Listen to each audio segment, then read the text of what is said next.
আসসালামু আলাইকুম। মিষ্টিমের রান্নাঘরে সবাইকে জানাচ্ছি মোস্ট ওয়েলকাম। আজকে আমি দেশি মুরগি রান্না করব পেঁপে দিয়ে।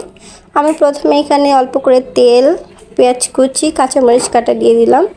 পেঁয়াজটা একটু ভেজে এখানে এলাচ, দারচিনি, তেজপাতা দিয়ে অল্প একটু পানি দিয়ে দিলাম। এবার মরিচের গুঁড়া, হলুদের গুঁড়া, স্বাদ মতো লবণ, জিরার গুঁড়া, আদা রসুন বাটা, ভালো করে মশলাটা কষিয়ে নিচ্ছি।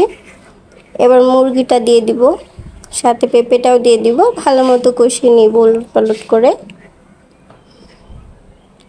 সামান্য একটু পানি দিয়ে দিব কষানোর জন্য। ঢাকনা দিয়ে ঢেকে দিলাম। গরমের দিনে সেই খাবারগুলো খাওয়া উচিত যে খাবারগুলো খেলে শরীর ঠান্ডা হয়। আমার মুরগিটা কষানো হয়ে গিয়েছে, এবার আমি জল দিয়ে দিব।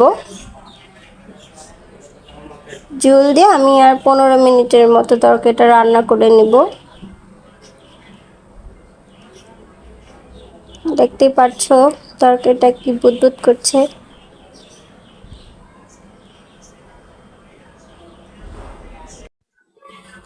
দেশি মুরগি দিয়ে পেঁপে বা লাউ দিয়ে রান্না করে দেখবেন, খেতে কিন্তু খুব মজা লাগে। আমরা শীতের সিজনে পাতাকপি দিয়েও রান্না করি, সেটাও মজা লাগে। আসলে মাঝে মাঝে ভিন্ন ভিন্ন করে রান্না করলে মুখের টেস্টটা চেঞ্জ হয়, সাথে মজা লাগে। অনেকেই ভাবে যে মুরগি আলু দিয়ে বা ভুনা করলেই শুধু মজা লাগে। না, আপনি যদি রান্না করতে পারেন তাহলে আলাদা আলাদা জিনিস দিয়েও রান্না করে খেতে পারেন, অবশ্যই মজা হবে, কেন হবে না। কথা আছে না যে রাঁধতে জানলে সবই মজা। তো আমার তরকারিটা প্রায় হয়ে এসেছে। মানুষে দেখি 15 মিনিট 20 মিনিটের ভিডিও দেয়, আমি 2 মিনিটের ভিডিওতে কি কথা বলবো সেটাই বুঝতে পারি না।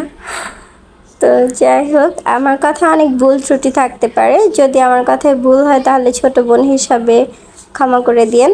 আর আমার মুরগিটাও রান্না হয়ে গিয়েছে।